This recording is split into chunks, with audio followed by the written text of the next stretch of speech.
making this dream come true does not come easily without facing the challenges that outright foreign to us. Because when you talk about issue of race and racism, color of your skin, it is foreign to us because we came from a country whereby ethnicity is what create diversity in our individual countries. So making this dream come true, like I said, is a lot of challenges. So for example, many immigrants do not understand the complexity of race relation in America. Identity, like I said, is pressed upon ethnicity, religion, and not of a skin color.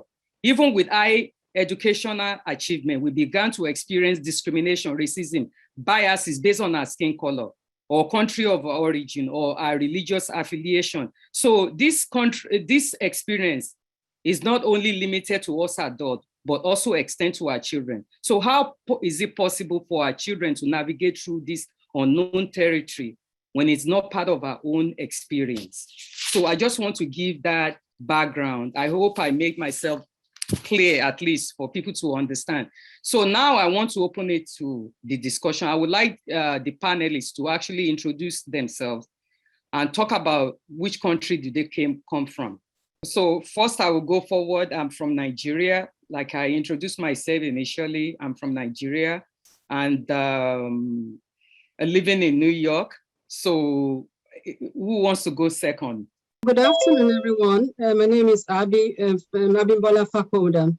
Originally from Nigeria. I left, I'm British by birth, but I grew up in Nigeria. I left Nigeria 39 years ago to Britain. And then I moved, that was 1982. And I moved to the United States in 1990, which was like 31 years ago. I live in Pittsburgh, Pennsylvania. I've always lived in Pennsylvania since I've moved to the United States for 31 years. And I'm married with 2 adult children. And I do have a grandson as well. So good afternoon for those of you in New York and the East Coast, but it's still morning. My name is Clifford Hejurika Osuji, born and bred in Nigeria. Most of my education, primary and secondary, took place in Nigeria. I was a teacher in Nigeria before I came here. And so came here as a student. And after a few years, I got my master's and my bachelor's and master's. I wanted to go back home, but there was no job. So I had to move further. And I'm married with 5 adult children. And I live in Chicago. I worked and taught here. And it's a pleasure to be invited to this panel discussion. So thanks a lot, Dr. Kelechi Ibe-Lambert and the moderator, Kemi Seriki. It's a pleasure. Welcome all of you to this panel discussion. It's a pleasure to be here. Thank you so much. Thank you, Dr. Cliff. And I think we got Brother Arson next. Yes, good afternoon, everybody. And it's a great opportunity for me to be part of this great group. Abdulrazak Shegun is my name. That's why you have Asha. Born in Lagos, Nigeria, some 60-something years ago. I did my primary, secondary, and first university education in Nigeria. After working with the Nigerian Television Authority for about 6 years, I moved to the United States in about 30 years ago now. So here in the United States, I did my master's and doctoral program. And I'm here retired with 3 children and 3 grandchildren. Good morning, everyone. My name is Aisha Sise, and I'm sorry, I was running a bit behind. So for a quick introduction, okay, my name is Aisha Sise, and I am nationality of Guinea, but actually born and raised in Nairobi, Kenya, and I'm currently living in White Plains, New York. How's everyone doing? Hi, my name is Jacqueline Hunter. I'm from Ghana. I live in the Bronx, and I've been here almost 20 years now. Yeah, I have two kids, one 16 and one 8, and I guess that's the most part right now. Right. Thank you. All right, Auntie, floor is yours. Okay, thank you so much for everyone for introducing yourself. So I just want to ask a question. When you were being invited to join this conversation today, what makes you accept this invitation that is so important for you to be here today? What makes you accept this invitation? If anybody wants to go as part of the panel. Personally, if I can come in, personally, I think this is a very, very important conversation that we actually really need to engage in. Actually, it has to be continuous, because I believe it's not something we can just treat in 1 or 2, 3 session. It got to be a continuous discussion because of the way the whole world is evolving at this point. And the globe is becoming as small as possible, so you never know who is who. And getting our children into the nuances of what will make them click in this new world that we are entering into will require some parental understanding of the children too. So, I mean, that is my own personal interest in this session. Thank you so much, Mr. Agubiade, for that. Anybody else have anything to contribute to that? Yes, I do have reasons for accepting the invitation. As a father and parent of 5 adult children, I think it's, to me, very imperative that I share my experiences with others, upcoming fathers and mothers, so that they will know exactly, they have a sense of history, because raising kids in America is a challenge. And being an immigrant in a host country means navigating so much. And it's important that we all share our experiences, and then that will enrich our lives in some way. Thank you so much for that. Yeah, this is Abby Fakonda. Yeah, the reason I accepted the invitation is that there's the need to have this kind of conversation. It's a difficult conversation for us immigrants, talking about what we've gone through, and now what we're going through with our family, including adult children and even young children as well. Many of us came into this country decades away, hoping that we'll go back home. But we begin to realize that going back home may not be a reality for us. And in the process, we were getting older and older, and our children too were getting older and older. And many of us now are having adult children who are now the next generation of Nigerian American immigrants who now have children of their own. So we're getting to the point that we only have a limited time to pass information to our children, because most of us are now in our 50s and our 60s, and some people even in their 70s. So the time is very, very limited now. And this is the time it's past due to start the conversation. So that's why I said, I'd like to be part of this. Thank you. Thank you so much for that. Who else wants to go forward with that? Who else wants to share? Sister Aisha, let's hear from you. Come off of mute, please. So this is Aisha. I agree with both friends that have just finished, because it's like we are all going to be repeating the same thing. That is exactly also one of the reasons that I was going to be a part of this meeting today. Like she said, we came here with the idea of we are going to school and get that degree and get home, and and better place. But like she said, once we get here, year goes by, another year, two, we get married, have our own children, and now you realize, oh my God. And as the children start growing up, we start realizing that, okay, the cultures are starting to get lost in between, because we are getting with, African Americans that are here or Jamaicans that are here. So it's really hard to try and raise your child as you were raised, or trying to impact the wisdom that you have to your children. So I really believe that this should be a continuous thing, as Doctor has previously said.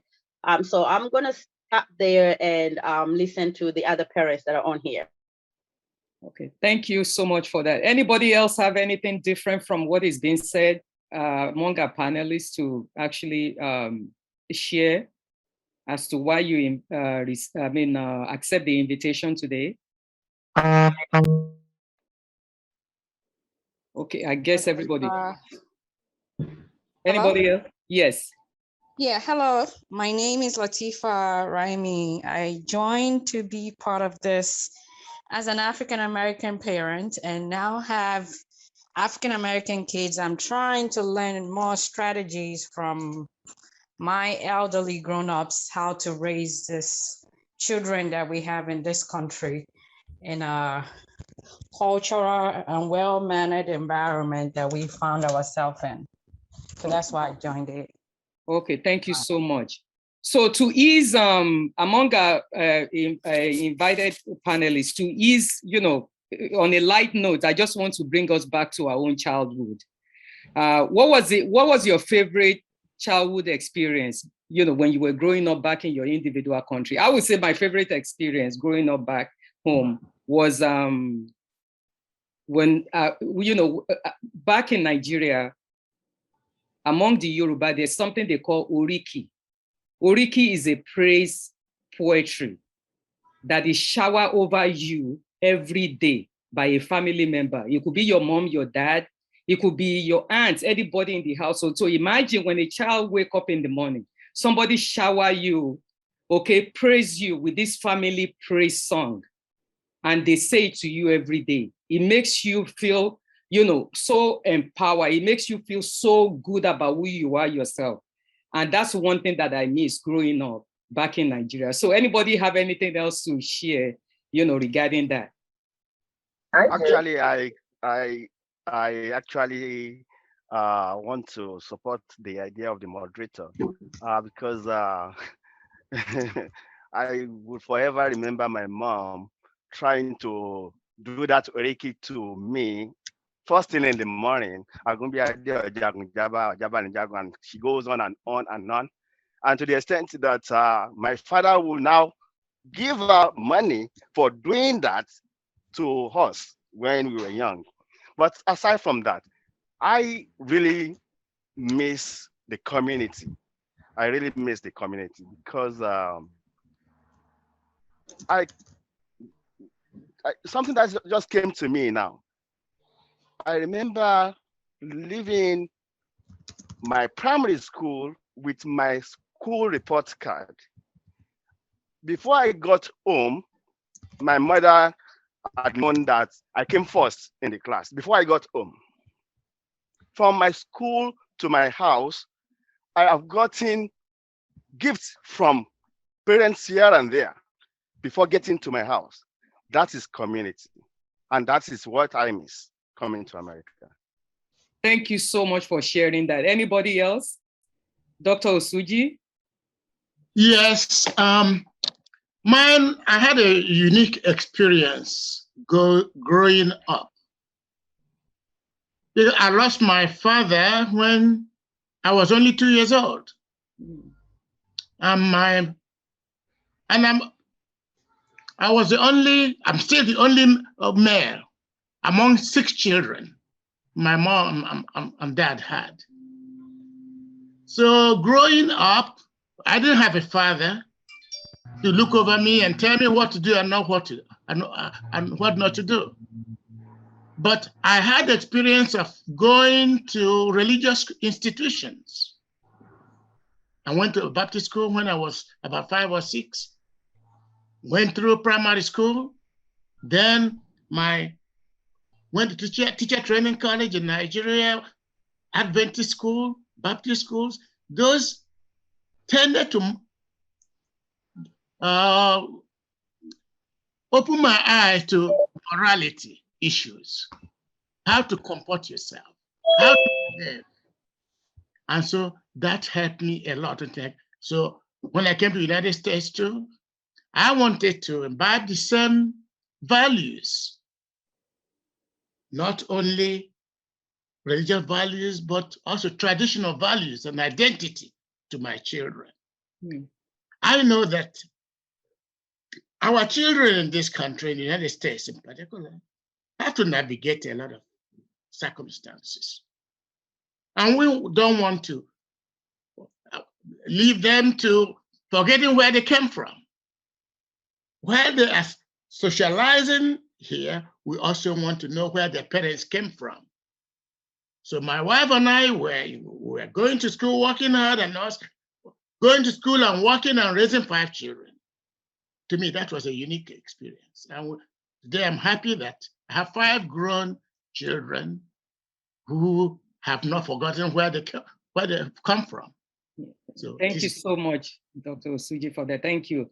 Yeah, Dr. Fakuhanda. Yeah, there are a few things that I think about Nigeria. For example, it's going to be a holiday time, in the next few weeks. I remember vividly growing up, holiday time, this, starting from, the week before Christmas all the way till January. Nigerians, they celebrate the holiday like for the next 1 month. So I grew up in a household and family. The holiday time is when everybody meets, everybody comes. They come from the village, they come from the city, and we all celebrate. And that's the time during the year that your mother will buy you 2 outfits because you have to go to church. You have the outfit you wear to church on Sunday for Christmas, and then you have the outfit you're going to wear for church for New Year's Day. And Christmas took like forever to come every year. And when it finally comes, it's just like Jesus has just come to earth. And that kind of feeling is the most beautiful feeling as a child growing up, just always looking forward to Christmas time. And then that's when your parents with other family members, they talk, and they always talk in proverbs. That's one of the things that I miss so much. The way our parents talk in proverbs, and then you listen to them, and at that time sometimes it's so boring, and sometimes, oh my God, it's time to eat, but they're consistently talking in proverbs. And I never realized that most of what I heard then as a child stuck to my brain. And suddenly, as now in my life, I would just talk about a proverb, and I said, I never talked about this for years. How did I remember this? So those are the kinds of things that really stick to me, from the past that I miss as a child. And it's the feeling that I had at that time. Oh, thank you so much, Dr. Fakuhanda. Thank you so much for sharing that. Anybody else have to share? Sister Aisha Sise. Hi, this is Jacqueline. Okay. Yeah, I would like to contribute this. I really miss the way we used to, how our parents used to communicate with us. How we all sit, like cook. You'd be brought up like cooking, doing everything, sit down and eat.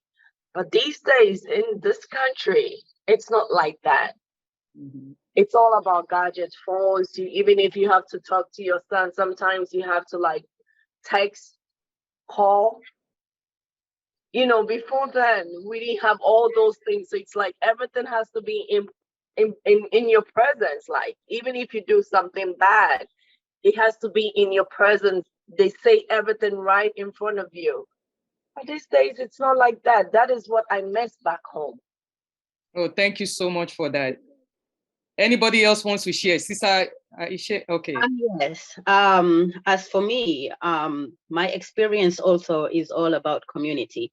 I remember growing up in Kenya. Even though we grew up in Kenya, most of our parents came from Guinea. So it was always about family, and each and every home was always open.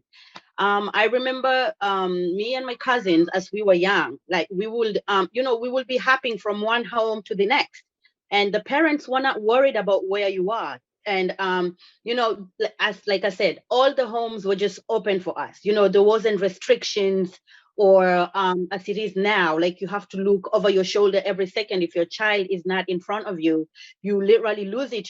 That wasn't how it was before. There was a sense of security wherever it was that we were. We would spend a night. Let's say my cousins come over to my father's house, and we are there, and we're like, okay, we're bored, we don't want to stay here any longer, so let's go to so and so auntie's house. And we might be 5, 6, 7 of us, and we will all go to that auntie's house and end up spending the night. We don't even have to tell our parents, but she will know where we are. So that is something that I miss most, even for my children today. Because I always tell them that when we were growing up in the 80s, like, we had the most beautiful time, the oneness and being in a community that everybody cared about everybody else, and not just caring because you can get something from the person, or caring because you're pretending to care in order to gain from that person, but because you truly care. And I will be able to punish a child without having to think twice that, oh, if I punish so-and-so's child, she's going to be upset. No. We all know this adage that says it takes a village to raise a child. I miss that. I really miss that. Thank you. Thank you for that. So on the other end, we have to keep this very brief. On the other end, what would you, as a parent, would have liked to change about your own childhood experience? What would I have liked to change? About your own childhood experience? Honestly, I don't think there's anything that I would like to change. I don't believe there was any bad aspect of us growing. No, I don't think so. No, I don't think there's anything I would have liked to change. Okay, so anybody else have any different answer? I would like to add that we as parents have an obligation to raise our kids in a way that will avoid distress to them. Also, at the same time, from my own experience, I've always tried to maintain strong obligation within the family. In our African experience, in Nigerian experience, we know that parental authority is very, very important. I mean, absolute authority of parents. But here in America, we know that the kids want to be autonomous. They want to be independent. There's always conflict between decision-making, personal decision-making, and the parents. Where we came from, we know that parents have a lot of say in what their children do. But, I mean, in the past, they had much say. But today, I don't know what is going on there now. And so we see also lifelong obligation to the family. It's very important. We must inculcate these ideas to our children and give them a lead in life to make a choice. I know the host culture here and values are quite different from what we're used to back over there. But the world, as I said before, the world is changing. But at the same time, we should not forget where we come from. It's important that we do it in a way that the children understand that morality is very, very important. It takes a village to raise a child. And so these are things that are very, very important. We know that in Nigeria, in Africa, we don't have homogeneous values or identity within our ethnic groups. Nonetheless, the underpinning attitude is that children should be cognizant of what is right and what is wrong. And in the US here, there's a lot of discrimination. And that's why my children, friends know that I've always put priority to making sure the children get good education. They go to school and do as much as they can. Because when you are facing a situation in the US, you don't want to be like ordinary person. If we as Africans or Nigerians are just like all the others, we get nowhere. We must try to go a step ahead so that we will not be, left behind. Thank you so much. Thank you so much, Dr. Osuji. Anybody else have? Okay, let me just get back to your question. I would have loved a situation whereby we were educated better. When I say better, I mean better. While we were going to our primary schools and secondary school back home, because the education we got was meant to satisfy the whims and caprices of the West, of the Western world, of the white man. So that actually is the major issue if we really want to look deep into it. It has caused so much. Even the so-called educated among us are not really educated because we sometimes cannot read between the lines. Imagine when we were young, people that were born and raised in Lagos. If the Queen of London is coming to Nigeria, I was born in Surulere along Western Avenue. They will take us from Salvation Army School where I went to, and government demonstration, another school on the other side of the street. We will line the streets because the Queen of England is coming to Lagos. What is that about? Those are the kind of things I would have loved I did not experience back then, and many more, to keep it short. Thank you so much for that. For me, what I would say I would have loved to change about my childhood was this essence of the extensiveness of discipline. May not only apply to me, but also to the people that I've seen around, where adults don't really talk to children. Even though they're going to explain, they might explain to you why you did certain things, but they are not hearing from you about your own personal feelings.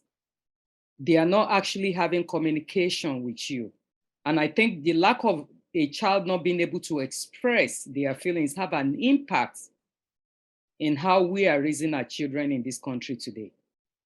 So it's one of those upbringing that I felt like, our culture, parents didn't do too much on, because the essence of allowing someone to express their feelings, to actually talk about,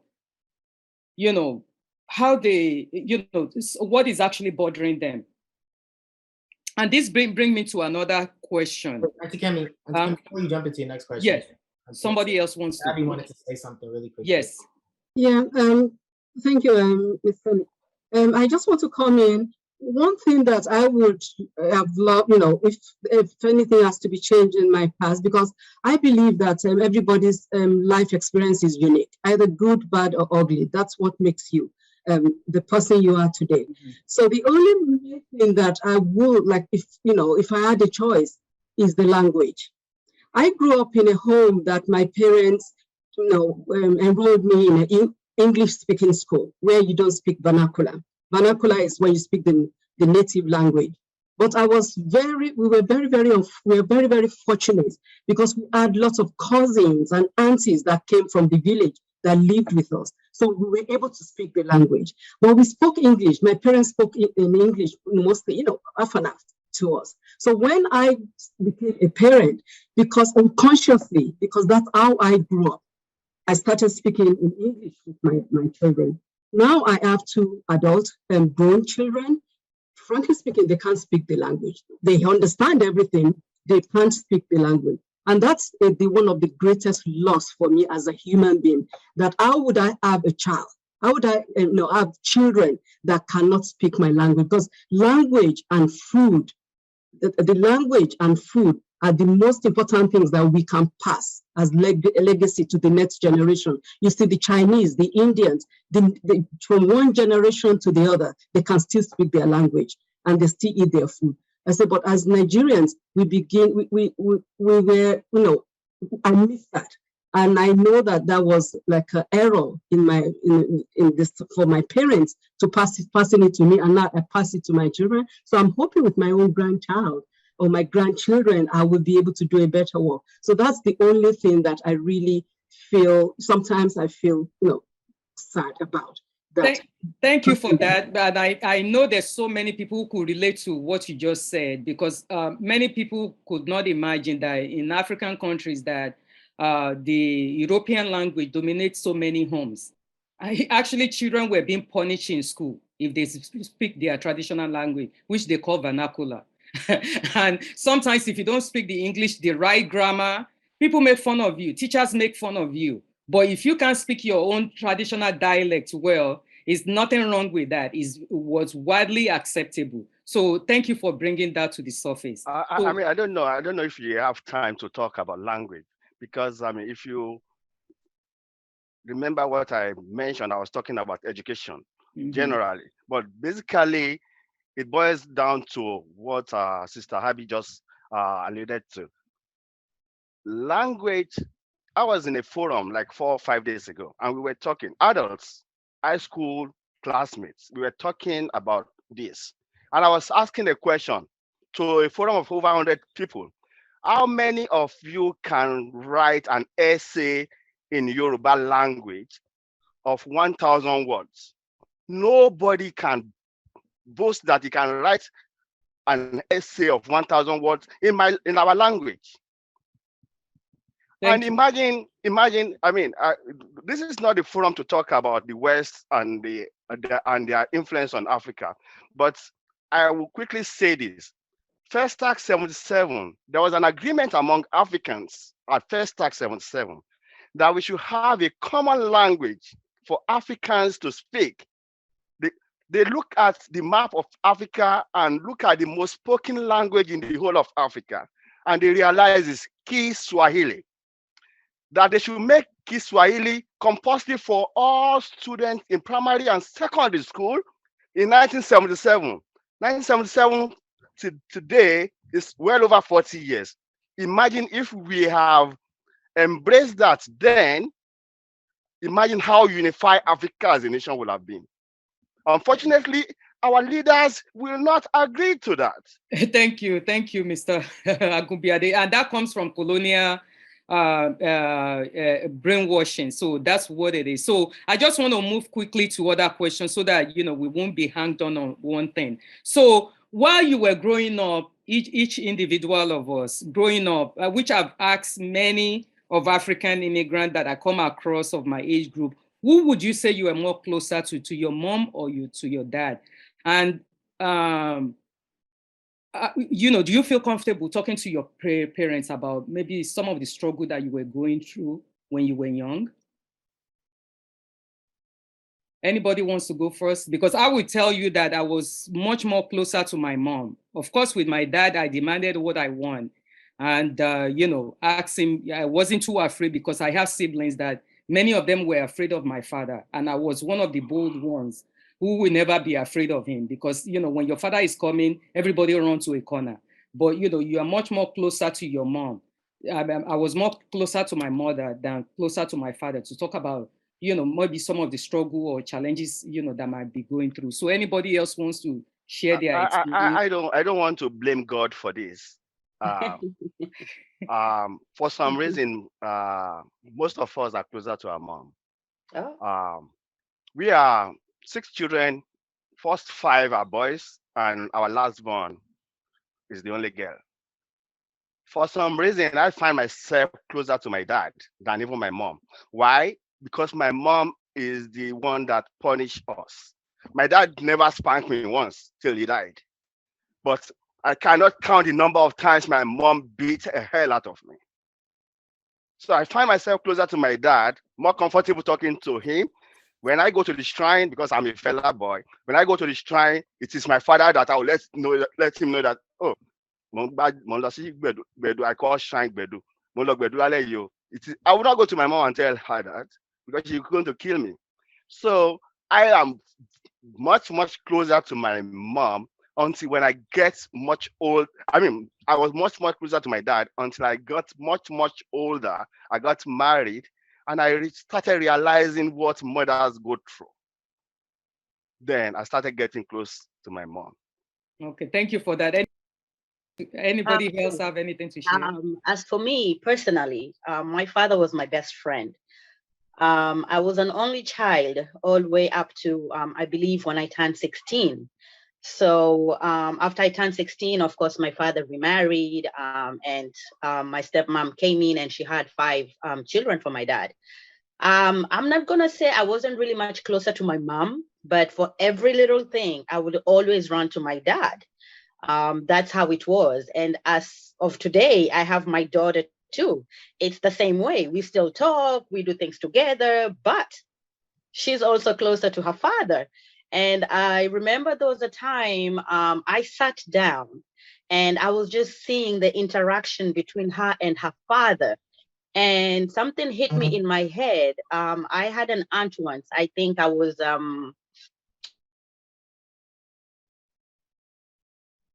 Oh, I think she froze. It froze.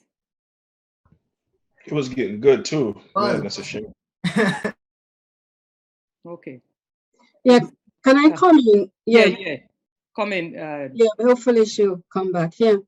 I would say when I was really young, I was much closer to my dad because as someone said, my dad, I can't even remember my dad, really punishing me.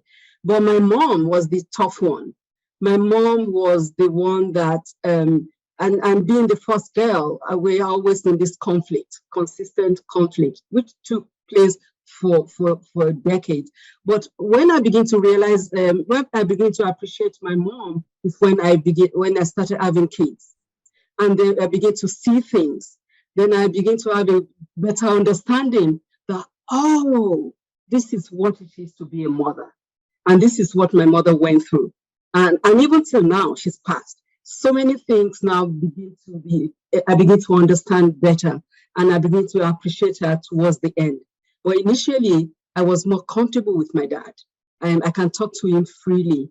But when we say talk, in the sense of where I grew up, in the setting of where I grew up, there are basic things that you never talk to your parents about. Never.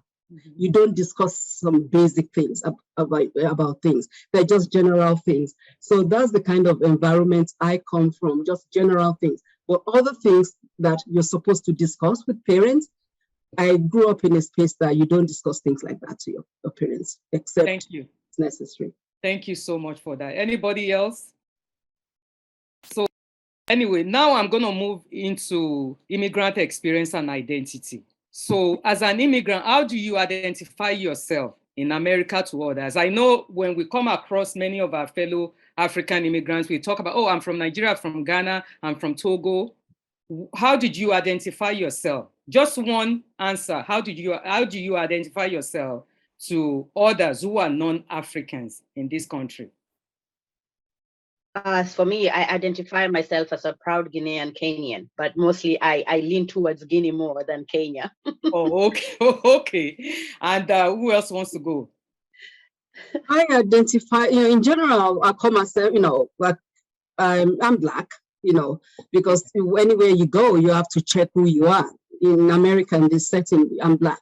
But then I would go further that I'm Nigerian American, because I still am Nigerian, even though I was born in Britain. I have a British passport, but I still want to be identified as Nigerian. So I've said Nigerian American. Yeah, the same thing. I identify myself as a Nigerian American too. And who else wants to? Dr. Osuji? Unmute myself. All right.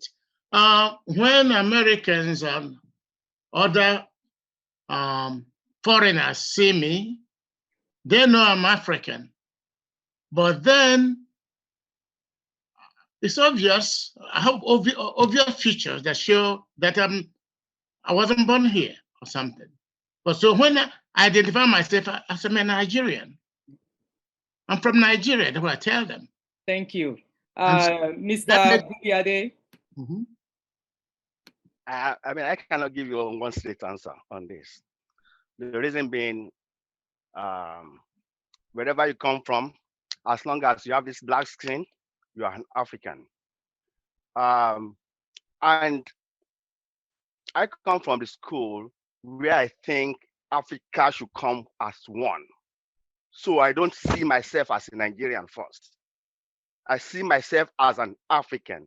And that was why I founded the African Children Jamboree, like in 1998, where I bring children from Africa, children from the West Indies, Americans, all of them together and celebrate them every year. Thank you. The moderator knows about that. So thank you so much for that. So why do you think it's so important for you to identify yourself in such manner? Why do you think so? I think many of us have already said it, because as a Nigerian, that's what, make my composition. That's my origin. I cannot deny that origin of me as a Nigerian, as a Yoruba woman. So it's the culture that I was raised in, and it's part of what makes me who I am today. And also being an American, naturalized citizen, so I also claim that. So when it comes to our children's identity, do we see them as Black, African American, Ghanaian American, Togolese American, or what identity do we see? How do we see our children? Well, I'll go first. My children know this. I tell them, this house where we live in right now, this house is Africa. This is what I tell them. When you cross my door and you hit the gate, you are in America. But the moment you walk in here, we are in Africa. So I identify my children as Africans. Of course, they're born here. But I'm still trying to tune that into my son's head, because he says, no, mommy, I am American. I'm like, no, you're not American. You are born in America, but that does not qualify you to be an American. But mommy, no. So we are Africans, and my children, that's how, I identify them as Africans. My daughter, she understands it, she gets it, but the boys are still young and, they are getting there. I'm not going to take away the American part of it, but I just, I drill it into them. Listen, this is where we are from. This is where we came from. And this is, it's okay. You can claim the American part of it. I don't claim it. I'm here. I thank God for all the opportunities that I have here, but I am more African than not. Okay, thank you for sharing that. Anybody else have anything differently to say? Can I go next? Yes. I really appreciate what Sister Alicia just said. That is really, really profound. I'm thinking about it. I'm like, wow, this is good. So I personally recognize myself as African American. Then I can go further and say, okay, I'm from Nigeria. And I see the same thing for my kids. We're all African American because this is the environment you live in. But do not forget your origin, that we are all Nigerian. Thank you so much. And for me, I actually see my children, because I cannot deny them of their African heritage, and they have two heritage. They are Black in America and they are African American. Also, their heritage as a Nigerian, is a combination that I actually, allow them to embrace and, continue to push them, because no matter what, they are born in this country, they are in this country, and they also face the same challenges as many people of color also face in this country. I recognize their African American heritage as well as their Nigerian heritage. Anybody else wants to chime in on that? I'll come in. I see my kids as because they are born, they grew up here, and some of them are born here.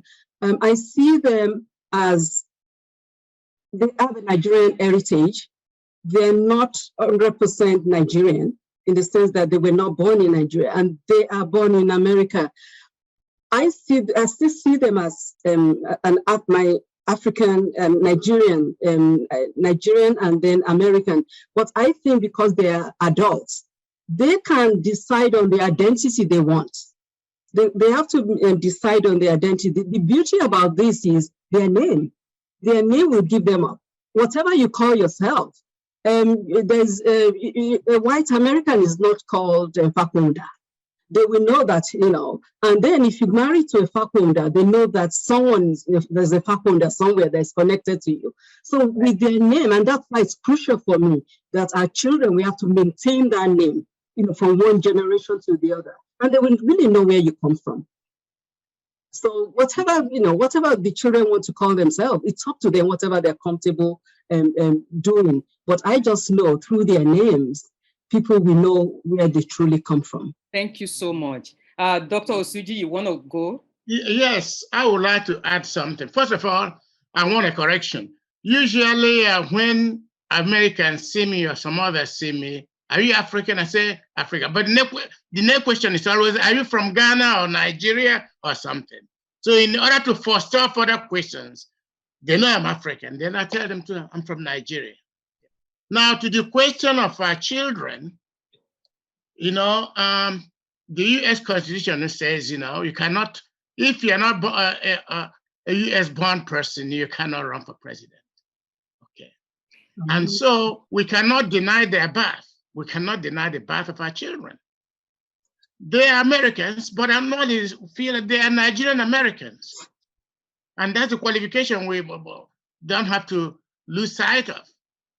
We are, as their parents who were born in Nigeria, we can claim Nigerians and American citizens too, not by birth, but by decision to become U.S. citizens. Mm-hmm. But they themselves who were born here, they're Americans by birth. But then I don't want to know my children are Nigerian Americans. And that's the way we should. Thank you so much, Dr. Osuji.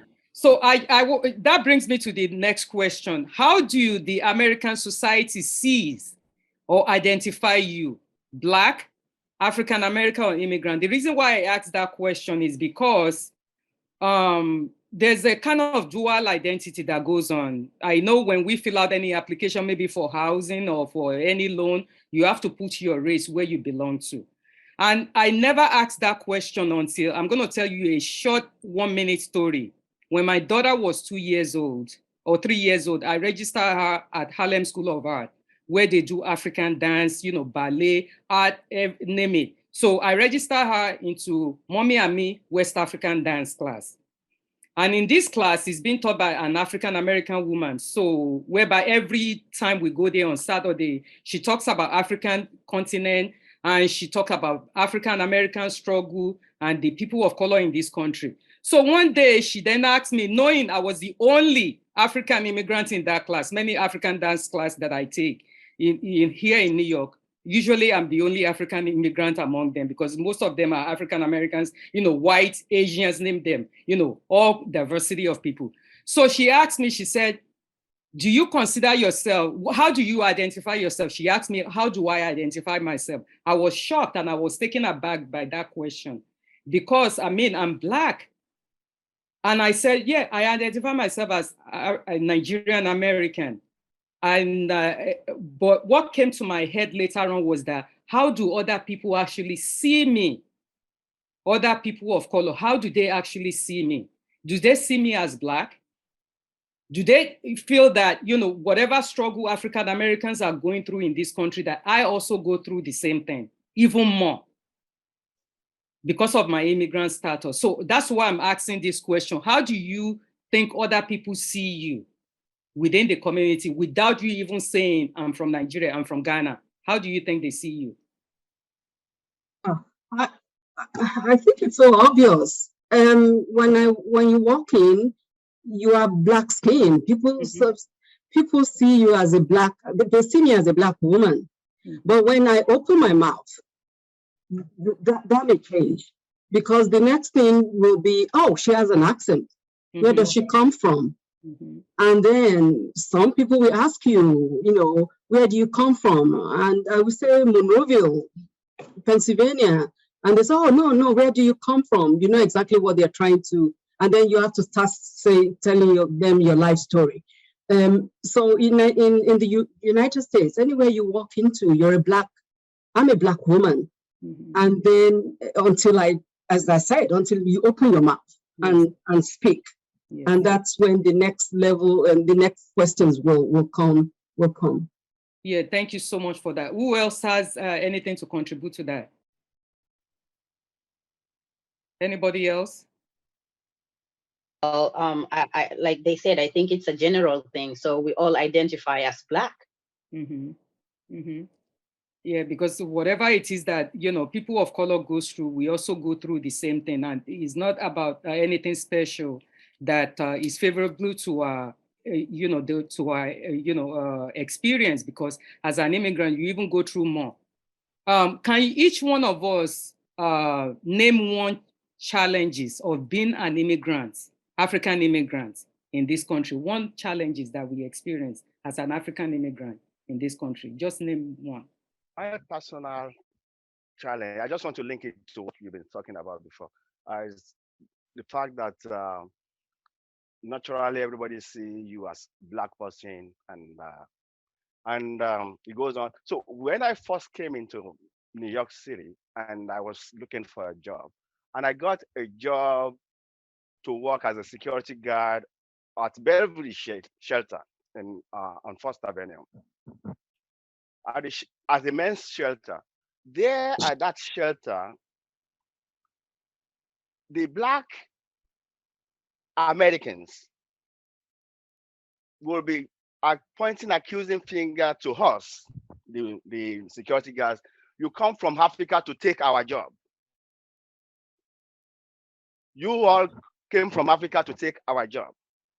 So me, with this Pan-Africanism background and thinking all Blacks are one, now I'm getting this fire from another Black person telling me that I'm a stealer of his job. It's kind of challenging to me until I started understanding their experience growing up in America that is different from my experience as an immigrant coming from Nigeria to live in America. So it's something that we really need to work on, trying to unite Africans as one so we can move forward and fight a common goal. Yes, thank you so much for that. Who else have anything to share? Ms. Kami, can you please repeat the question again? So can each one of us name one challenge of being an African immigrant in this country? And how are we able to cope with those challenges? Yeah, for me, as I told you, I've been out of my country for about 39 years. So I've spent time out of my from outside Nigeria than I've been in Nigeria. So my life is here.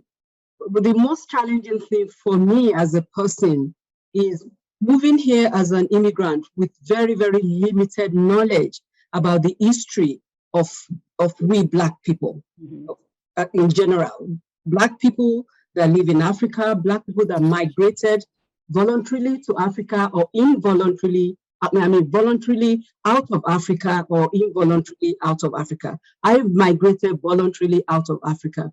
But coming to the United States in the last nearly 30 years, it took a process for me to really understand, to truly understand the history of Blacks in this country.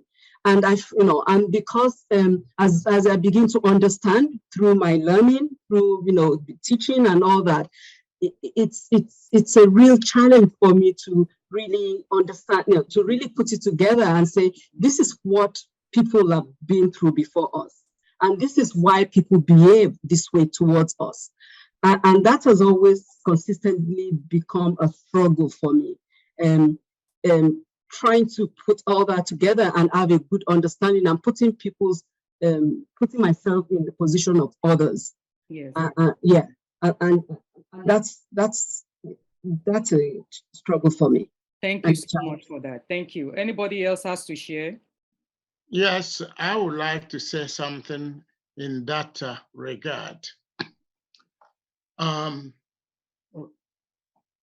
It's important for us to realize the experience of Black Americans over the years, through the 50s and 60s. through slavery and all that. It was a struggle for them. There's still that bitterness. And when we as Africans come here willingly, like the last speaker said, voluntarily or involuntarily, we have to understand the history of those who went before us here. And so a lot of times that bitterness is showing that sometimes they say how arrogant Africans are, especially the men. And then they put them down and they arrogate themselves. But most of us are really modest people and cautious to them, or to the Americans. So I think a lot of times when I come out, they say you're an African. Yes, they know us, especially when we open our mouths. They know where we come or who we are, that we're not born here. Mm-hmm.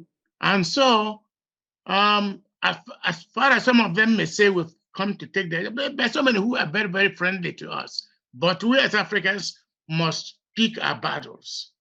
We don't want to be seen as very arrogant and that we're putting people down, or that we Africans don't want to live with them where they live. We want to live in the suburbs, or which we think are safer, or that kind of thing. So a lot of issues are involved in this. Yeah. Thank you so much, Dr. Suji, for that. And, we can't forget, apart from the issue of racial identity and discrimination, we also, there's so many of our members of our communities who don't even have papers, and they have a fear of deportation, lack of access to proper healthcare, victim of crime. And sometimes they are afraid of police for the fear of deportation, and afraid to advocate for themselves and their children. Also, all that actually have also contribution of some of the challenges that immigrants, African immigrant experience. So for those of us with children, do we ever discuss our challenges and struggle with our children, and why not? I'll go first on that. Okay. Yes, I do. I do discuss if I go through a lot of challenges, especially racial disparity. I do let my kids know, to let them know that no matter what you are, you're always going to be Black. You're always going to be seen as Black. So being Black, you have to work extra 10 times more than a white person. So I go through that, especially I moved originally from New York to Maryland. When I came to Maryland, I saw the difference. In New York, you get on the bus, you get on the subway, everybody mingle with each other, and you're comfortable in your skin. But when I came to Maryland, it was different. White is white, Black is Black. And as a matter of fact, I couldn't even identify myself as who am I, because Black don't want you to be around them. White don't want you to be around them. And then we Africans, we are not very accommodating. So I kind of felt I'm alone. So I do let my kids know when I'm going through stuff like this is what's going on. I want you to prepare yourself that the world, you're in a bubble right now because you're still with me. But when you get out there, it's a lot of challenges and you have to be prepared. Thank you so much for that. Thank you.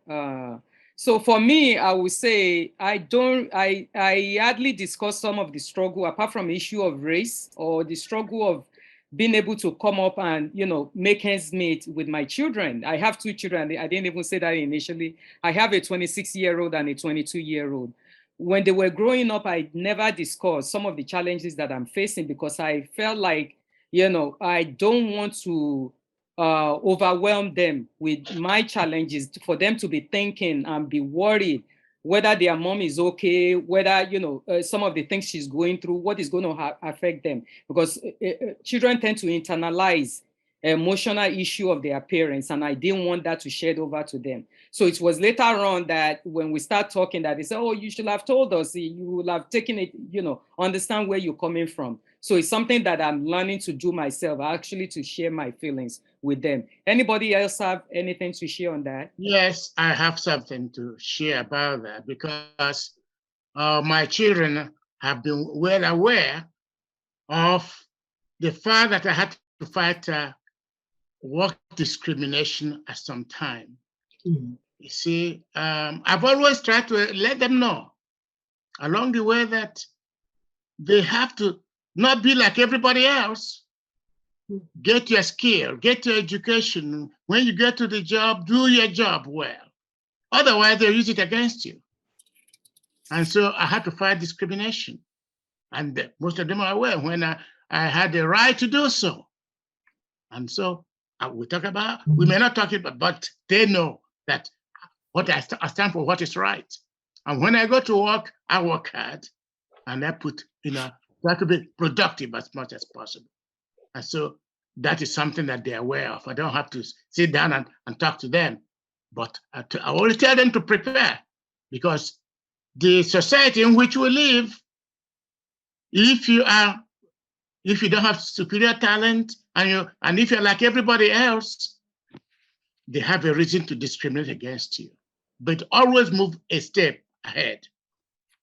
Thank you for that, Dr. Osuji. So I'm just going to skip, because I know time is going, and I'm going to skip some of the questions that I have here and move on to children, opportunity and the challenges. What are the benefits and the challenges of raising children abroad? I'll go first. The reason why most of us ended up here is because we want a better life. We want access to opportunities. We wanted access to resources, and where most of us came from, there's lacking in those resources. And then we made we deliberately decided that we wanted this, and then most of us then stayed after going to school because of our children, because we say, we don't want them to go through what we went through, and we want a better life for them. But in general, I think for many of us, it was a good move, because we've been able to give our children the very best. It may not be we may not be the perfect parents, and we may not give them, everything they wish for, but we have been able to give them the very best for them to access the resources to become a better person in the society. And we begin to see that that's happening to our next generation. There's so many things that we were unable to do, because most of us came in here when we were in their 20s and 30s and our 40s. And to be able to even achieve anything, it took over 20, 30 years behind. But now we have that opportunity for our children, that our children are competing. They're competing with other Americans at a very, very higher level because of the advantage of the education and resources. Thank you so much for that. Anybody else have anything to share with that? Dr. I can come in here. In agreement with what we're talking about, developmental psychology came to mind, and spiritualism came to mind too. There are age-appropriate discussion you can have with your children. There's at a point in life, you can talk to them about some issues. At another point, you cannot talk to them about because of the possible consequences of such discussion. But the issue that Dr. Fapum just highlighted is quite important for us to understand that successes in life is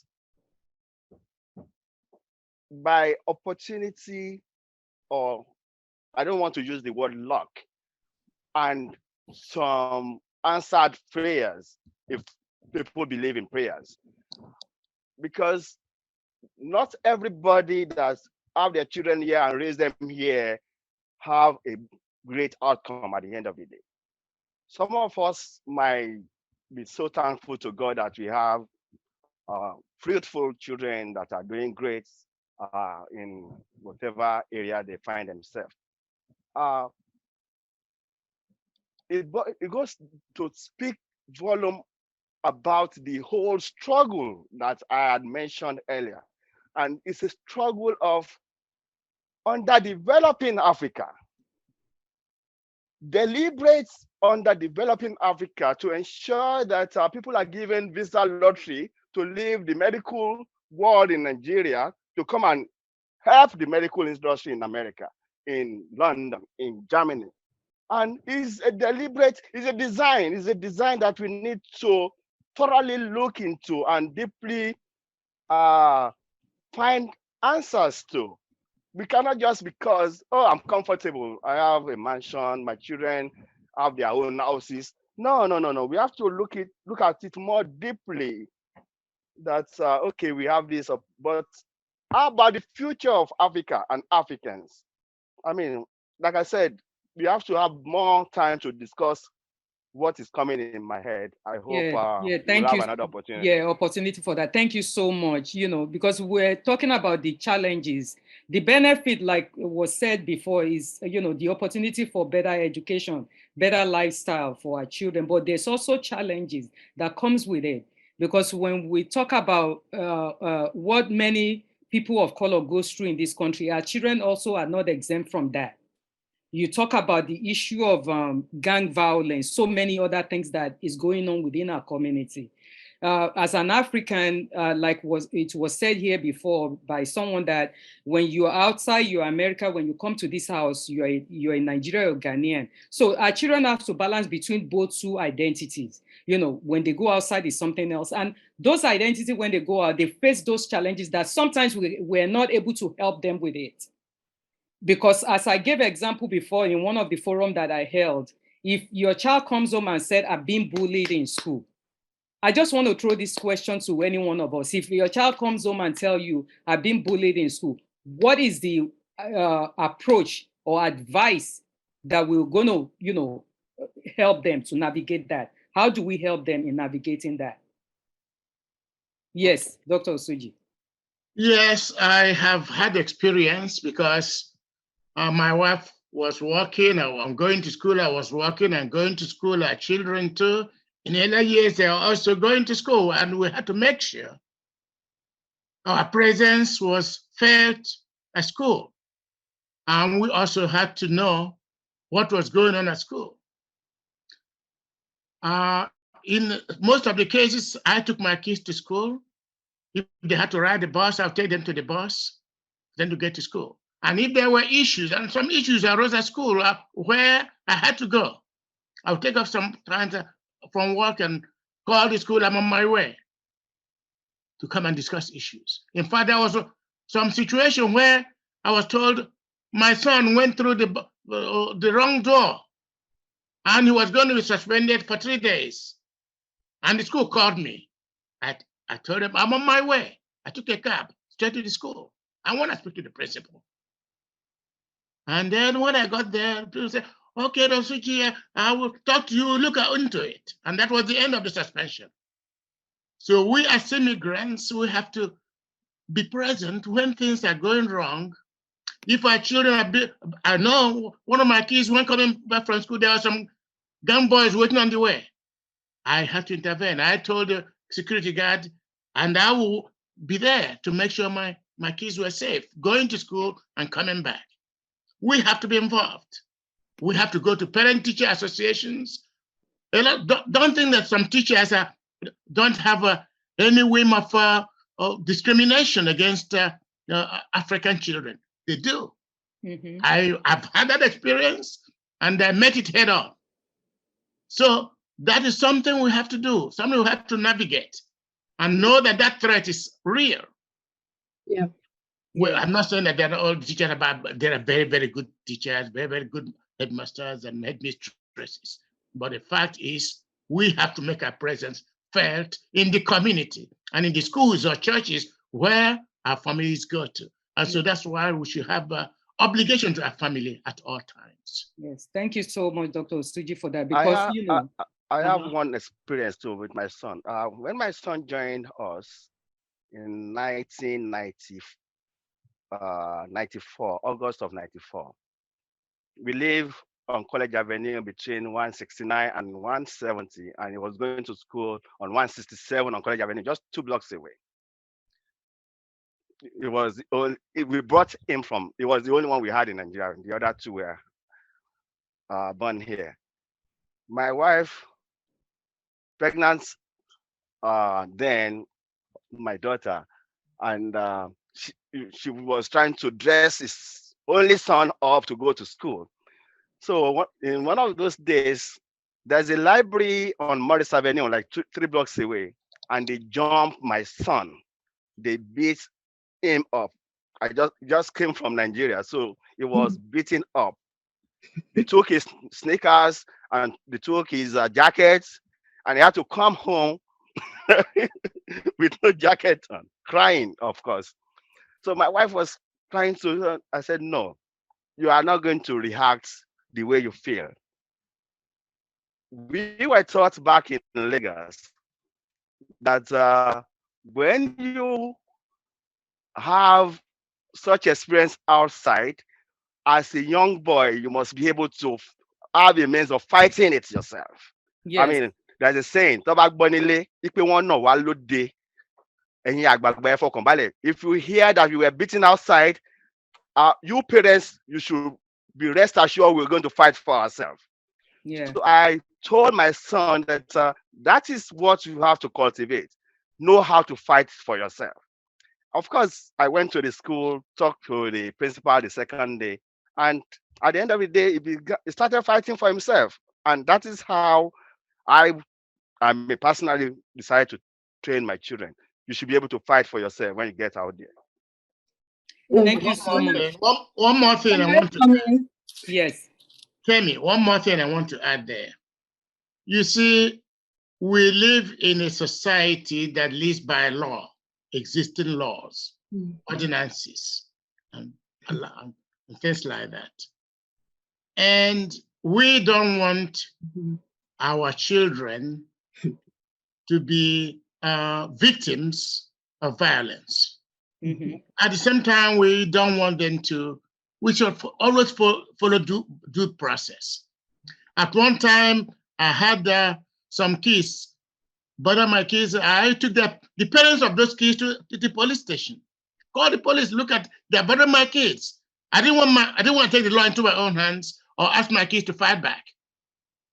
And the police intervened and called those parents. Right from that day, they never bothered my kids anymore. So that's why we say, don't let your kids take the law into their own hands. Parents, don't take the law into your own hands. Follow the process, existing process. Because each community is different. Each environment is different. Yes. You gotta follow the laws of the land. Yes. Thank you so much. Thank you, Dr. Osuji, for that. Because, one thing we have to understand is that sometimes we could advise parents, do A, B, C, and D, make sure you go to school, make sure you do this and that and everything. We also have to understand that there's some parents that they work 2-3 jobs to be able to make ends meet, to even pay the bills. And the lack of the time or that they need to focus on so many other things is not actually feasible, because we're in an environment whereby you're only parents within your own household. The neighbor, they're not there to watch after your kids or to help you with anything compared to when we were at home. So also a lot of emotional distress that we as a parents go through in this country, whether from discrimination as an immigrant or person of color, or trying to put ourselves in a society whereby, we don't feel welcoming, also shed over to the emotional trauma that many of our children go through. Because if, as a parent, sometimes, our own experience affect our health, our own emotional experience, even some of us who went through emotional trauma back home also bring it here. And it affects our children, it affects our health, it affects us mentally, it affects our parental style as well. Because if I am so stressed and I come home and a child wants to talk to me, I might say, you know what, just ignore them. I don't want to be bothered. At least, back home, if I'm providing you with food, there's shelter over you, that should be enough. Okay? I could call the teacher and tell them what to do. But don't bother me. You two don't get into trouble. Because there was the first event that I had, and I asked this question. There was a young man that said during that event, and he said his parents told him, listen, I don't want to hear all your complaint and your problem. Okay? If you act up or you do anything wrong, I'm sending you back to Africa. So this young man thinks Africa is the place of punishment. So he has to swallow so many things in. And he talked about how this emotion affects him both emotionally and mentally, that he was contemplating on committing suicide. So we have to really see on those other ends, because, you know, as our social economic status changes, maybe some of us who have been here for 30 years, 40 years, okay, we've reached certain level of status. We have a document already, but there's some of our people who are here that they don't have any papers, that they've been stressed out at work. They've been, you know, they're working in an environment that is not even humanly conducive. They've been short pay of their wages, and they have to make ends meet, also provide for their children. So I'm actually, you know, speaking for them. They might not be part of this audience, but I'm also speaking for those group of people as well, because it's important for us to acknowledge those among us who don't have those kind of opportunity. And like I said, you know, I was telling someone, I said, Reagan was the one who actually gave all of us amnesty, many of us in the 80s who were here at that time, were able to get amnesty and get our papers, because before them, many of us didn't have any papers. You know, parents who are afraid of immigration, they are afraid of the police, because anything that a child do outside could jeopardize the status of a parent. Even some of the children, a parent could actually have a green card, and if they do anything wrong, the green card could be taken away from their hand anytime, especially now. They call President Obama deporter-in-chief, because he was the one who deported many immigrants. Even those who already committed crime and they served their time were also deported back to their individual countries. So many parents, so these are some of the issues that we are not actually discussing with our children. And it could be part of the barrier to actually fight for our children, to actually let, you know, challenge the school authority when they come. Because many parents may be so afraid and say, you know what, I don't want to say too much. At least they're going to school. You to behave yourself. If they want to jump you in school or gang is following, just, you know, manage your way, don't say anything. And then we are not thinking about the emotional issue that child may be going through. That child may be lured into another gang because he knows he has to protect himself. And he knows he's talking to a parents who have no clue or idea of how to help navigate through these kind of challenges, because they didn't come from that environment. Yeah, can I come in, Sister Kemi? I'm glad that you talked about this, because there's so many hidden things we as immigrants, we don't talk about. It's secret, and that we're going through. A lot of people, you know, regarding immigration and all of that. Even some children don't even know their parents' status. You know, status, and they just, you know, growing up in that space. One thing I've observed is that, as another topic to talk about, is the mental health of our children, because these are children that are in between. They're in between the American lifestyle and the African lifestyle, and they're pulled in both ends. We want them to, you know, think African. We don't want them to behave African, and the societies want them to be Americans. And a lot of our children go through emotional issues that they can't even express. And we come from a society, we don't talk about emotional stuff.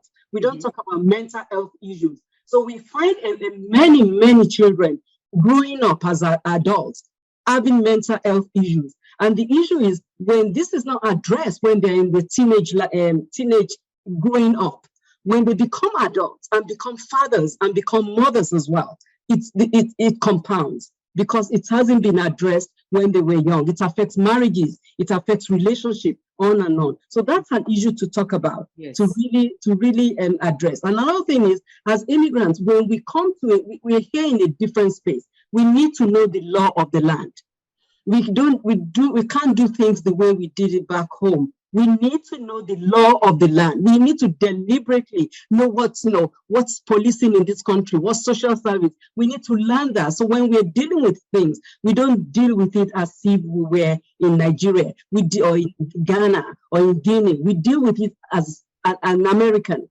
And that's where a lot of our children have gotten into trouble. Because the way do it this way. and they end up in a bad space. Yes. We need to know certain basic things about this country to be able to help our children. Yes, thank you so much. So what would you say is your biggest fear raising our children in this country? What are your biggest fears for our children, for their future? My biggest fear is what's happening now, because we came to this country decades ago hoping that, thinking America is it's a heaven for the best thing in life, and that this is a good place, for a better opportunity. But in the last few years now, it's becoming a very uncomfortable space regarding, the racism, the anger, and it's becoming very uncomfortable. So, and to the point that even I have a grandson now, I'm thinking in my mind, is this safe when he goes to school? Is this safe when he goes out? This boy will one day become a 10-year-old. What will this country be? Those are the kinds of, I'm scared for myself, I'm scared for my children, and I'm scared for my grandchild as well. The way I felt 10 years ago is quite different from the way I feel now. I feel a bit uncomfortable with the state of the country now regarding the future of my whole family. Yes, thank you so much. May I chime in? Yes, Dr. Osuji. Yes, I agree with what the last speaker has stated. But we have to know, most parents who have come to this country as immigrants, whether they came as students or came by choice or whatever way they came, they're probably more conservative than their children. And the time is changing. The value system seems to be changing. You all know what is going on now. The things we thought were anathema, we wouldn't do in the past, they're being taken for granted now. So we see our children, if their parents are not very careful, their value system begins to change with the times. And then they may be in a collision course with what we think is good morality and good values. As, of course, a lot of times the children don't want to live, they're more progressive than us in most cases. So we have to be aware. Sometimes the belief of what is right or wrong is beginning to get warped in a way that we did not expect. We have to watch out. Moreover, another thing I want to add here is we as Africans must not be recluses. Stay in our homes and don't mingle with other Africans. A tree cannot make a forest. We have to belong to community organizations wherever we live. It's very, very important that some of your friends you may make there who know you may be of help to you when you need them most. A tree cannot make a forest. Thank you, Dr. Osuji. So that brings me to the last question. I wish we could stay here for 5 hours talking, because there's so much that is being brought from this conversation that I think, it is so worth it. So my last question is that now that, our immigrant experience, now that we are getting older and many of us already reached retirement age. Many of us are still reaching retirement age. We are grandparents, already. What type of relationship do we hope to maintain with our children? Because I've heard many of our people saying, listen, I don't want these American children, they will just put you in a nursing home, okay? Yeah, we need to go back home. But going back home may not be feasible for many of us, as Miss Abby said, because, whether you even go back home, you build a house back home, you still have the connection here. You still get your retirement money here. You still, have your health insurance here that you come to every year. So what kind of relationship do we want to maintain with our children as we're getting older?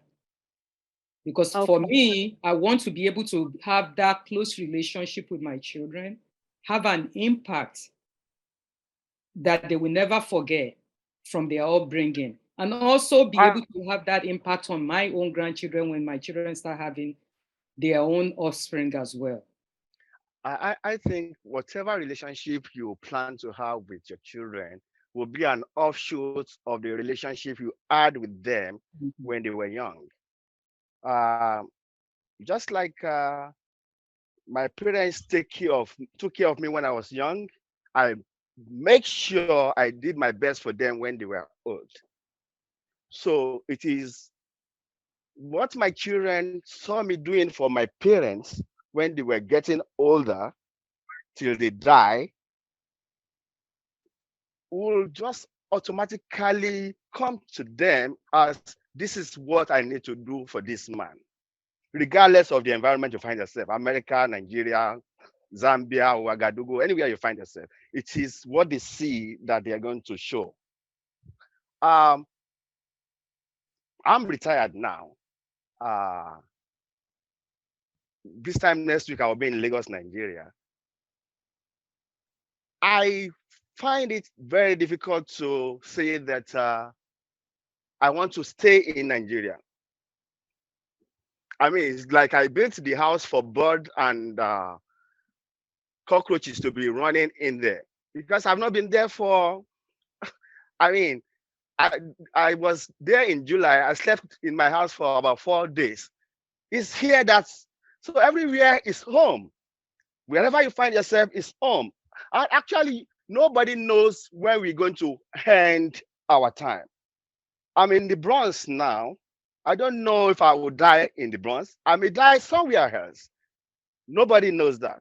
The time, the day, where, nobody knows that. So we have to continue to prepare our children to be God-fearing and to know what to do to fellow human beings, including we as their parents. Thank you so much for that. Anybody else have any? Dr. Osuji? I would like to say this. I think all of us, each one, must lay a good foundation in the family. Earlier on, I did talk about laying a good foundation in the family. It bothered me sometimes when I see some men run away from their children because they're not getting along with their wife, or a wife run away from the family because, not that their situations are always perfect, but we must try to empathize with our children, not question of just thinking of our individuality alone, our pleasure, our situation, making it better for ourselves and not looking. So when you don't build a good foundation, family foundation is difficult. When you're young or younger, it's difficult for you to, all of a sudden, change it in your 60s and 70s. We must understand that. When you run away from your kids when they are young, you think they'll come back to you when you're old? Difficult. So what we have to understand as Nigerians, as Africans, we must build a good foundation. We must not abandon our families. You may disagree with your spouse. Your kid may be acting badly in a way. Empathize with them, feel for them, and live and let live is the best way to do it. So don't abandon your family and think that in your old age, they're going to come around and accept you and do everything for you. That's what I want to say. Thank you so much for that, Dr. Osuji. That's so powerful. And that's so true, not only here, even back in Nigeria. Because if you are not there and take care of your children, you feel like, when you get older, they will take care of you is immoral as well, because they are not asked to be born in the first place. So who else have anything else to say about that? I just have a short thing. I would like to go back again as to what I had said before, that it takes a village to raise a child. I always let my children know, I am your mother. I gave birth to you. Your father gave birth to you. But you also have to be open to the other family members out there. My children, every time I introduce a cousin or an uncle, I never use the word cousin to them. This is my cousin. No, it's always, this is my brother. This is my sister. And there's a time my 7-year-old son came up to me and he said, Mommy, why do you have so many sisters and so many brothers? I said, yes, because they are my sisters and they are my brothers. And he said, but wait, you don't have the same last name. I'm like, well, I'll tell you something. My daddy had so many wives. That's why we are so many like that. And it always sticks with them. So as in terms of also, like Doctor said and Sister Abby said, we really have to put our families first before anything. Families always have to come first. And that also brings us into communities. Like now with my daughter, everywhere I go, I make sure that she goes with me. Anything that has to do with the family, that has to do with the community. So like people say, oh, when you grow older, your children are going to abandon you because that is how it works here. But us as Africans, if we already instill the elements of family and love and empathy in our children, and they see that, okay, my dad is here, my dad is aged, and I'm still taking care of my father. So I'm pretty sure that, as Brother Asa said, that once I get old, immediately, automatically, it's going to kick into my daughter that, oh, this is what mommy did for her dad. So I think that this is also what I should definitely do for my own parents. So, I mean, I know we're not finished yet, but I'm just so glad that I did not miss this today. Thank you so much. Thank you so much. Thank you for contributing. And, you know, American citizens too, they don't put their parents in a nursing home for no reason. Right. Sometimes because of the health situation that warrants that it has to take place like that. So I've seen many of them even take off from work or take leave of absence from work, and they take care of their parents. You know, so it's an individual thing anyway. So we're going to open it up for, you know, the audience now who may have questions to ask about some of the subject that is being discussed today. So anybody from the audience? Yeah, so you can, just for those, you can ask openly, or you can write your question on the chat, and Abdullah and I will be able to ask the question on your behalf if you don't want to say it yourself. Yes, really quickly, I didn't get a chance to introduce myself in the beginning, but I am one of the organizers of this program by way of Sister Kemi and Brother Kalechi. And, you know, the idea of this is for all of us to learn all of our own experiences, and then to use that to better use that to better the relationships between the youth and the Africans, and the African parents. I learned a lot. Thank you all so much. And we're going to go ahead now and open up the floor. You can tell us your thoughts on the overall program, or just certain questions, or if you just want to introduce yourself and, you know, what you do in the community, that can work also. The floor is open now. So Baba Baka. So yes. Use the raise your hand feature. Hi everyone. I'm very glad to be here. Hi, Auntie Kemi. Hi, Baba.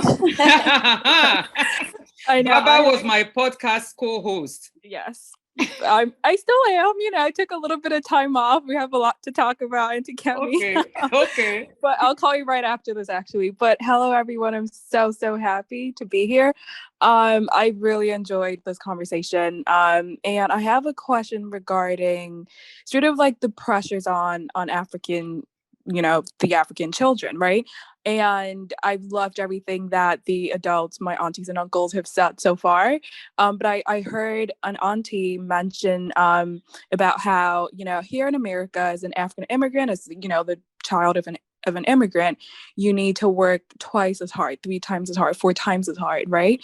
And that's absolutely true. But personally, and I know, you know, with my friends who are from that same background, it becomes a little difficult, right? Because you're caught in a space where you're having to live up to these really grand expectations, which is good, but it also comes with a lot of pressure, right? So my question to my wonderful aunties and uncles is that how do you help your children, right, navigate these pressures, right? So these are standards that you've set for them, and they're absolutely wonderful, again, but it's a lot, right?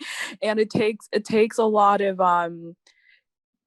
tender love and care to help a child navigate through those pressures, right? Because it is quite tough out there, but there are also these pressures that are coming from the family. So how do you help your children through that? Thank you. Thank you. Who wants to take the question? Anybody else wants to? Yes, I'll go first. Thank you so much for that question. I understand that it is quite it's full on pressure. That is very true. It is full on pressure because I have a 15-year-old, and I didn't mention this before, but Abdullah Sise over there, that's my little brother. That's my baby brother. So this is pertaining to his niece. She's 15 and she is in high school. She's in 10th grade. So one of the things that I think works for me and her is communication. We communicate a lot. Communication is key. And I know that I push her so hard, which is so true that we African parents do that a lot. But also at the end of the day, I always like to get her insight into whatever it is that I am pushing her into. Is she really enjoying it? Or, you have to listen to them also. If it's something that she feels like she only took it up because I insisted on her taking it. So, we have to come back to it and sit down and discuss. Do you still want to do it? Do you want to give it a try? If she says, I don't want to do it, you have to be calm about it. Why don't you want to do it? Like, what is the main reasons why you don't want to do it? And I know there's a time, I think she was like maybe 8 or 9 years old, I think, or 10. There was some AP classes at 10 years old. I was already pushing her, like, we have to go. So she said, Mommy, I think it's too much for me right now. She said, Mommy, I think it's too much. On top of everything else that I have her doing, she's like, Mommy, I think it's too much. So for that, I had to take a step back. And I realized that, yes, we want our children to always be the best, that they want to be pushing them in. But at the same time, sometimes I feel like parents only do that because we didn't get to do that for ourselves. So we want to project that onto our children. So that is what even makes it tougher for them. But so parents, we have to take a step back, pushing them. We know that, yes, they have to work harder than their counterparts in this country, whether we like it or not. That has to be done. But I think we should do it in a more sensible manner, so as to not push them overboard or not have them give up totally on what it is that they could have enjoyed doing. Yes. Thank you so much, Sister Aisha, for that. And I will also, chime in on that, because there's some difficulties that children may be going through. Yes. And sometimes they might talk to us about it, sometimes they might not.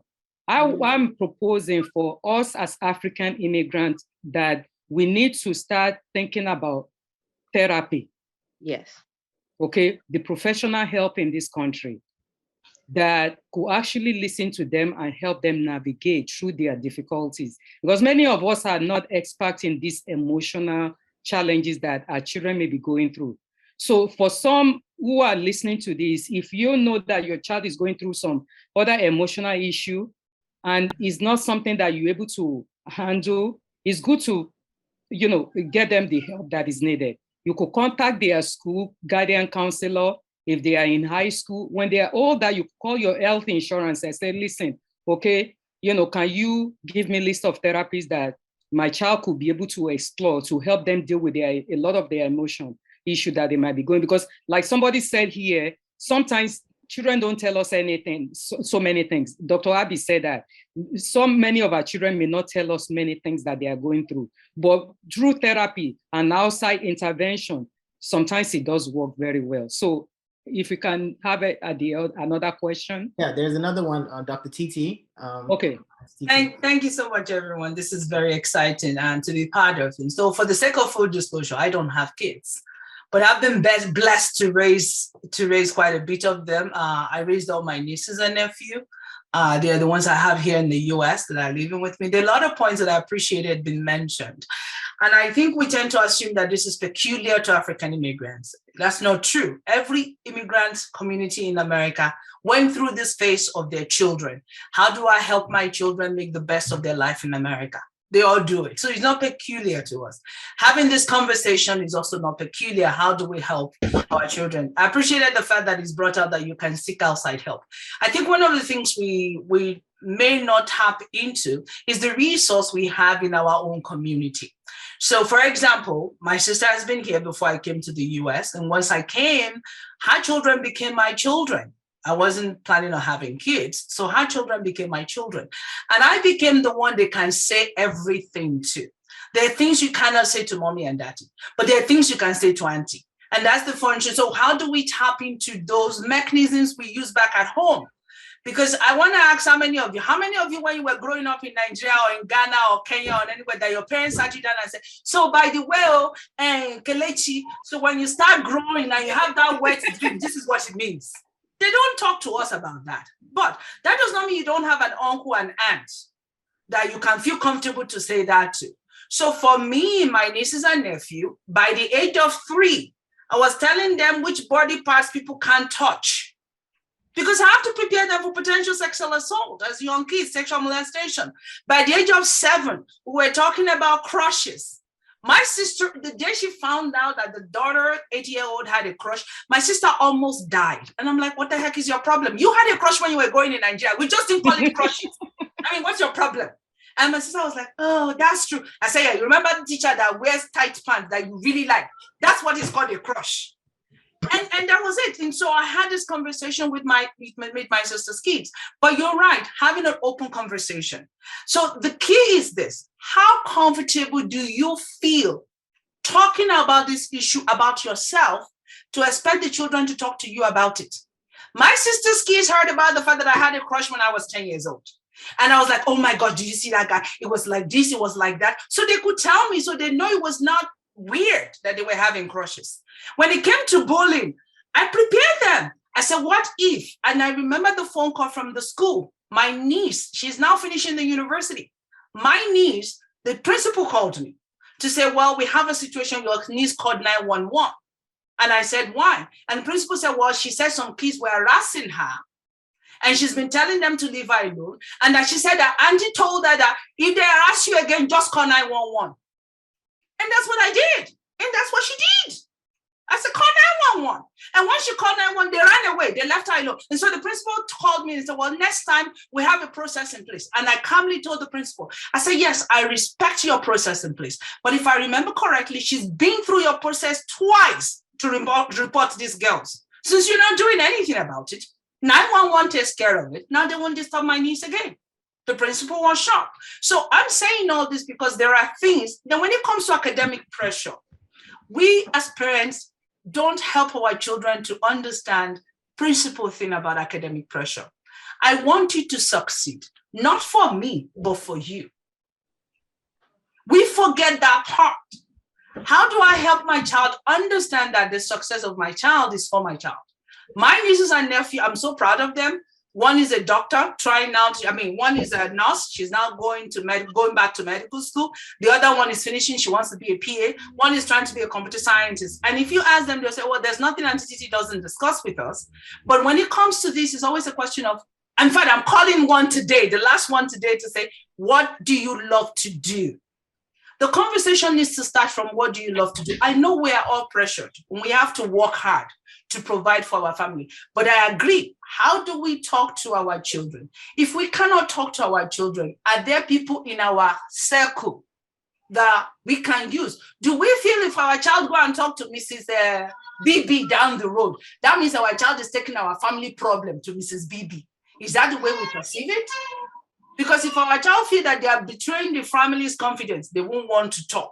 So I think it's imperative that parents, and I say this because, like I said, full disclosure, I didn't give birth to any children, but I've raised enough of them to put myself in their situation and ask those questions from even my own sister to say, listen, I know you're very busy. I can help with this. I know you're very busy, but your child needs you for this. I cannot do that for your child, because I'm still not the parent. But it must be us being willing to understand one simple fact. We are not in Africa. Mm-hmm. So those rules of engagement are different. If we think it's an insult that our child comes home and say, hey, daddy, don't be silly, and we get up in ham that the child is being rude, then we're missing the point. We are not in Africa. Our kids are living 3-4 consciousness. They are dealing with being our children. They are dealing with triple cultures of being African, not African, of being American, not American, of not being African American and yet be African. These are the challenges our children are dealing with. So what do we as parents do differently? If our kids make a success of their life in America, we are proud of it. But do we help them to understand that that success is their success also? Mm-hmm. Are we willing to have the tough conversation of what it means to be Black in America? I remember when I had that conversation with my nieces. They came home and they said, Auntie T, the teacher is saying that we're African Americans. And so I had to put out and said, no, you are African immigrant children. So you are Nigerian Americans. And they said, why not American Nigeria? I said, it's easy. So when you leave school and you come here, you are in Nigeria land, even though so you are Nigerian American. We made fun, but it was a conversation we had to have. It was a conversation that our parents must be willing to have with their children. I've served as a mediator in a number of African immigrant family, situation with their children, and they'll come in to say, I don't know what is wrong with this child. I'm doing everything for this child. My nephew was 4 years old, came back home and said, Mommy doesn't love me. Why doesn't Mommy love you? Well, because my teacher says that if your parents love you, they should hug you. My sister went off like a typical African parent. What do you mean I don't love you? I go to work. I provide for you. Did it? And she was screaming. And so my 4-year-old niece is crying. He's now going to university. He's now 20. He's crying. And I had to hug this boy and I said, let me explain to you what is going on. And I did. And my sister is like, Titi, this is unacceptable. I said, no, your behavior is unacceptable. Thank you. We understand where we're coming from, but they don't. We need to help our children understand that. Thank you so much for that. It's such a wealth of information that you just brought in. And I know many people will gain so much from that because a lot of people, like you said, yes. Sister Kemi, how are you? So the sister from African Immigrants Curtain Project, she said a lot of great points. One great point that I want to highlight is something in what she said where she held the principal at her school accountable. And I wanted to just use this opportunity to share my same message in amplifying and holding schools, admins, and teachers also accountable. Because sometimes what I'm hearing, and again, I'm using this opportunity to share this with this community, is that our youth, they feel that once the school calls their parents and tells them, that there's something happening with them, some parents don't go into investigating, and they should take the opportunity to see what the issue is, and to, I guess if you're going to bring down discipline, find out first what happens before, disciplining the child. So if that's something that everyone in this room is already doing, which I'm sure, I feel like this group of people, you guys are investigators, continue to do that. And if you can just help us spread that message out to the community, I think that could bring a lot of different impact. And real quick, I do want to just give Mr. Makaba an opportunity to just quickly chime in on this important topic. He was one of the invited guests.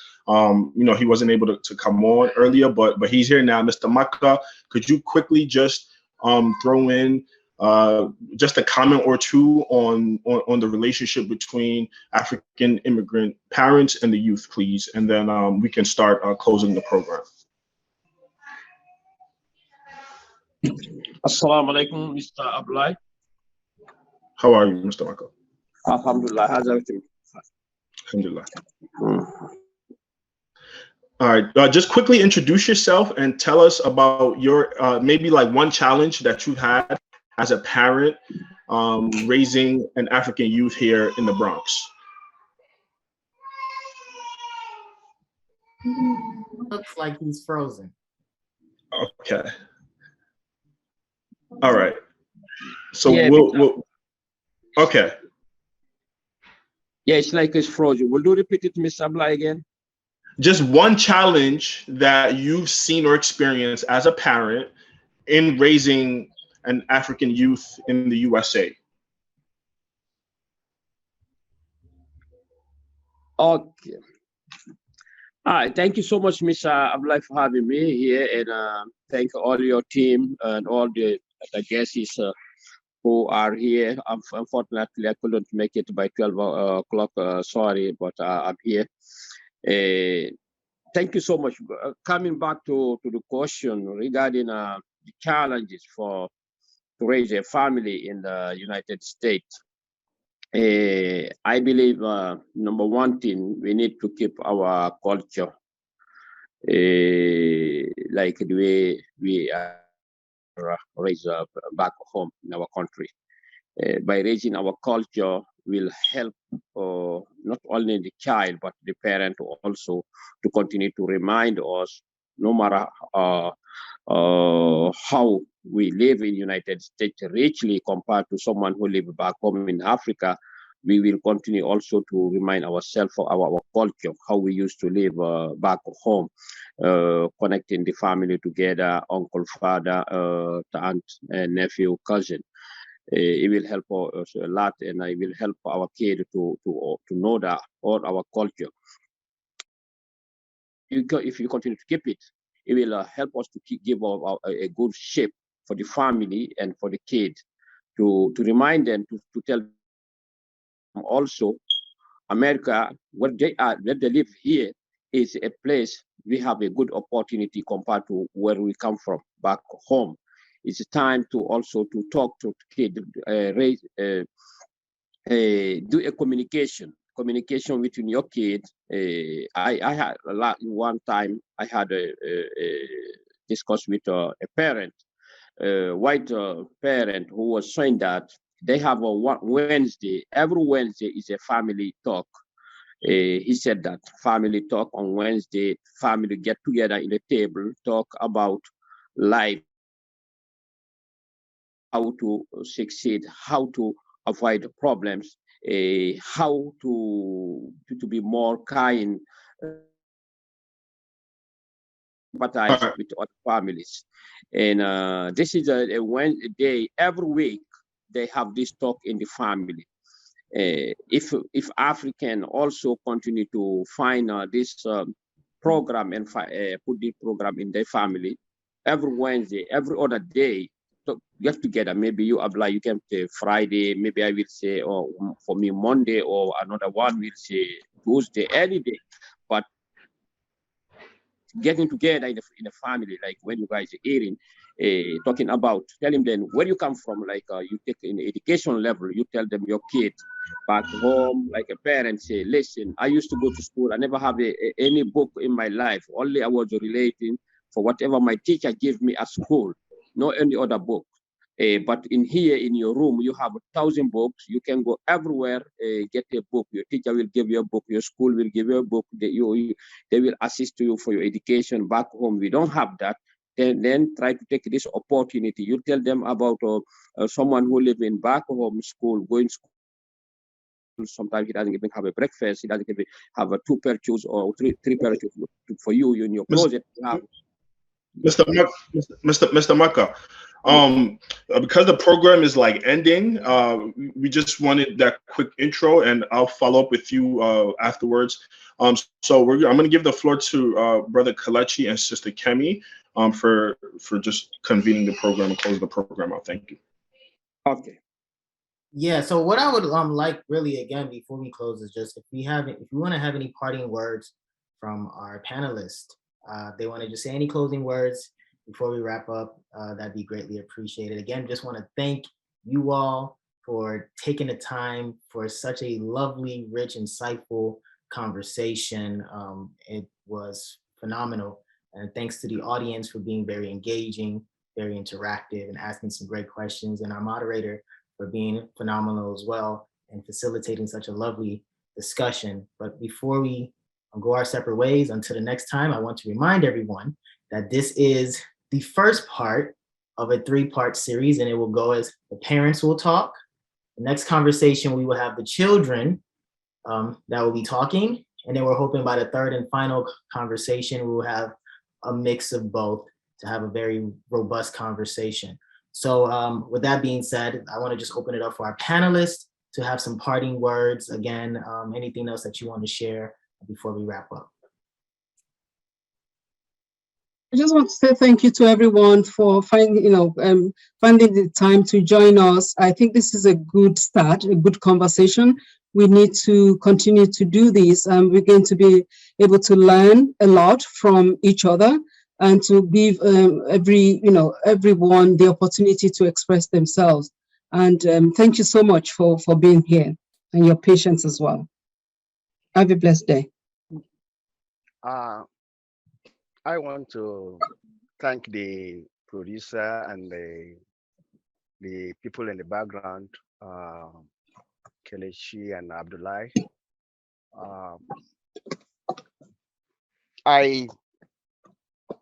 My passing word here will be, I am looking for a situation whereby our children will be our main tool to fight, to move against second slavery, like MASS.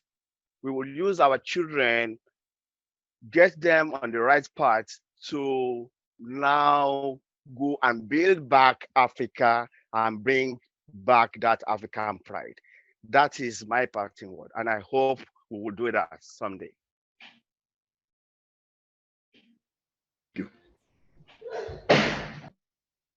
Anybody else? Anybody else? Sister Jacqueline, Sister Cisse. This is Aisha, Ms. Cisse here. My parting words to everybody is, please be involved in your children's lives, and not only the children. Look out for your family members. I know a lot of people call me nosy. I'm very nosy when it comes to my family. I'm nosy in a good way. I always like to keep in touch, especially with the nieces and our nephews, because like you said, they cannot always talk to their mothers about stuff, but aunties and aunties are the children's best friend. So please just love your family and please stay safe out there. And I'm looking forward to the second edition of this. Thank you so much for everybody who organized this. Have a blessed day. Thank you. Anybody else? Sister Jacqueline, and then also our additional panelist, Sister Latifa. Do you want to have any? I didn't even know she should. Any parting words too? Your contributions were so rich. If you have any parting words you want to add, please share them. Hello, everyone. By the way, my aunt is one of the moderator. Kemi, that's my name. She's my aunt. So this, Auntie, I really want to thank you. And it's not just you, it's everybody. I'm telling you, you've talked about this a lot, and then I never appreciate what you're doing in the community. And I just want to say thank you to everybody that really brought this up. And I gained a lot of information from this. And I think we all just need to understand that this is a very difficult times. And the environment itself is very challenging, and we just need to continue to learn the good ways to live and impacting our children and continue to learn and grow. And another thing I learned from Auntie Titi, oh my goodness, thank you for sharing that. The way we perceive love as an African parent is so different from the way love is perceived by this young generation now. Look at what the 4-year-old said. My mom doesn't love me because he doesn't give me a hug. But then we look at love like, okay, if I make the food ready for you, if I prepare everything for you, you have a shelter over your head, you have a roof over your head, you have water to drink, you have food. So that's the way we perceive love, but it's beyond that. So I think what we should take out of here is learn the little things, listen to the children, let them communicate with us, or we should listen to them, vice versa, and just learn in both ways. Thank you so much, dear niece. So thank you everyone for coming and for participating in this important event, and I really appreciate everybody's contribution. Nobody's an expert. Everybody learns from one another, whether we're learning from our children or from our peers, we all learning from one another. Is building the community, which is very important. And I just want to thank everybody, the participant, the audience who took part in this conversation. As I always close in my own podcast, as we publicly discuss, difficult issues within our community, we're shredding away stigma connected with uncomfortable dialogue. We have to have uncomfortable dialogue, and we open it to the public. We speak about it openly. It's no more uncomfortable when we start talking about it. So that's one thing I just want to share. So thanks to everyone. Brother Cisse, thank you so much. Dr. Kelechi Ibe Lambert, I really appreciate you. That is my nephew forever. Thank you all so much. Thanks. Special shout out to Sister Chinyeri. She dropped a lot of jewels in the comment section. I hope y'all didn't miss that. Thank you, everybody. You all have a good day. Yes, you all have a blessed day. Take care. Excellent job. This is good. Excellent job. Thank you. Until next time. Thank you, everybody. Thank you. Have a good one. Be safe. Beautiful. It was beautiful. Bye.